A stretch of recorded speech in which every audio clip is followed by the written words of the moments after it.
Welcome back to IELTS. Today we are going to discuss one of the important topic for class 11th and also one or two questions are expected to be in NEET 2022.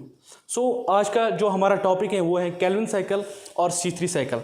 Let us see what this is.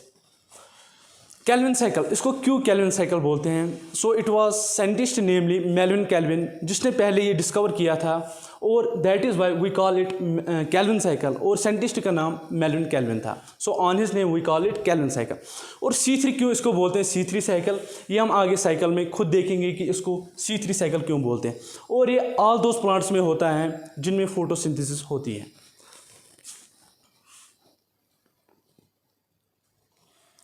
सो ये एक simple cycle है. पहले क्या होता है, हमारे पास RBP होता है, उसको कार्बोक्सिलेशन होती है.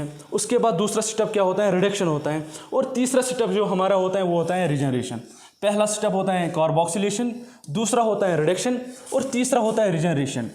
और ये RBP PGA ये क्या होते हैं, इनकी टर्मिनोलॉजी पहले हम देखते हैं कि ये क्या होते हैं. जो RBP होता है इसको बोलते हैं राइबोलोस 1,5 बिसफॉस्फेट और जो PGA होता है इसको बोलते हैं फॉस्फोग्लिसरिक एसिड. और ये तीन प्रोसेस जो है कार्बोक्सिलेशन, रिडक्शन, रिजनरेशन, इनको कैसे हम शॉर्ट ट्रिक में याद रखेंगे ये हम आज डिस्कस करने वाले हैं. तो शॉर्ट ट्रिक क्या है वो आप देखिए. शॉर्ट ट्रिक हमारे पास जो है वो है रूबी पागल टॉपर. और जो मैंने कैपिटल लेटर में लिखे हैं आपको बस वो याद रखने हैं. लाइक मैंने RB कैपिटल लिखा है, PGA यहाँ पे कैपिटल लिखा है और TP कैपिटल लिखा है. ये आपको याद रखना है. ट्रिक क्या है हमारे पास, रूबी पागल topper means Ruby is mad at studies, that is why she is topper. तो ये साइकिल याद रखने के लिए आपको क्या करना है, आपको एक ट्रायंगल बनानी है. ठीक है, ये मैंने ट्रायंगल बनाई है. तो पहला क्या है हमारा रूबी, तो लिखा हमने ऊपर रूबी. तो उसके बाद क्या है पागल, PGA, P कैपिटल है, G कैपिटल है, A लिखा हमने PGA. और T और P, TP ट्राइओस फॉस्फेट, ये टर्मिनोलॉजी इनकी ये आप देख सकते हैं. तो हमने पहले ही बोला जो कि केल्विन साइकिल होता है इसमें तीन प्रोसेसेस होते हैं. पहली होती है कार्बोक्सिलेशन, दूसरी होती है रिडक्शन और तीसरी होती है रिजनरेशन. जो RBP होता है ये 5 कार्बन कंपाउंड होता है. जब इसकी कार्बोक्सिलेशन होती है तो एक कार्बन ऐड होता है तो ये 6 कार्बन कंपाउंड बनाता है जो कि बहुत अनस्टेबल होता है and which readily gets converted into 3 carbon compound, that is PGA phosphoglyceric acid. जो फॉस्फोग्लिसरिक एसिड होता है ये 3 कार्बन कंपाउंड होता है और ये स्टेबल होता है. First stable compound that gets formed in Calvin cycle is phosphoglyceric acid which is 3 carbon compound, that is why we called it C3 cycle. तो जो हमारा स्टेबल फर्स्ट कंपाउंड बना वो क्या था, 3 कार्बन कंपाउंड था, that is why we call it as C3 cycle. और वहीं पे आपको इंपॉर्टेंट और एक बात याद रखनी है, जो कि C4 प्लांट्स होते हैं जो कि इनमें पहला स्टेबल कंपाउंड फॉर्म होता है वो 4 कार्बन कंपाउंड होता है और उसका नाम क्या होता है oxaloacetic acid, that is why we call that cycle as C4 cycle. ठीक है, तो उसके बाद क्या है, उसके बाद आपको ये सिंपल ट्रिक रूबी पागल टॉपर याद रखनी है और जिसकी बिना पे आपको ये साइकिल याद रहेगा.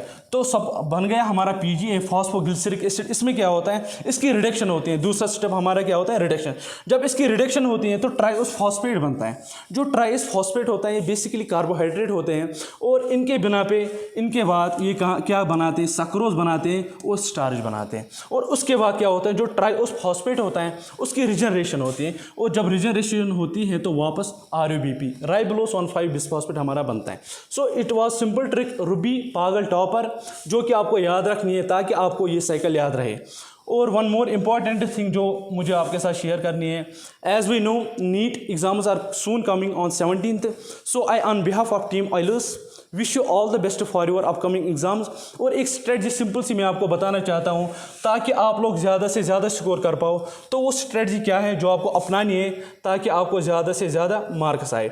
तो स्ट्रेटजी सिंपल है. पहले आपको जब आप एग्जामिनेशन हॉल में जाओगे पहले आप बायोलॉजी सॉल्व करोगे, उसके बाद आप कहाँ जाओगे केमिस्ट्री पेपर पे और उसके बाद आप जाओगे फिजिक्स पे, जो कि बायोलॉजी मोस्टली थ्योरेटिकल होता है और वो ज़्यादा टाइम आपका कंज्यूम नहीं करने वाला है. और उसके बाद जो केमिस्ट्री या फिजिक्स सपोज़ कोई क्वेश्चन आपको नहीं आए सपोज़, तो उसके बाद आपको वहाँ स्टक नहीं होना है क्योंकि अगर आप वहीं पे रुके तो वो ज़्यादा टाइम आपका लेने वाला। जो क्वेश्चन नहीं आ रहा है उसको वहीं पे छोड़ दो और दूसरे क्वेश्चन पे जाओ, ताकि जो आपका टाइम है वो बच जाए, और लास्ट में अगर टाइम बचा तो वो मार्क करके पहले ही रखो और वो क्वेश्चन करो।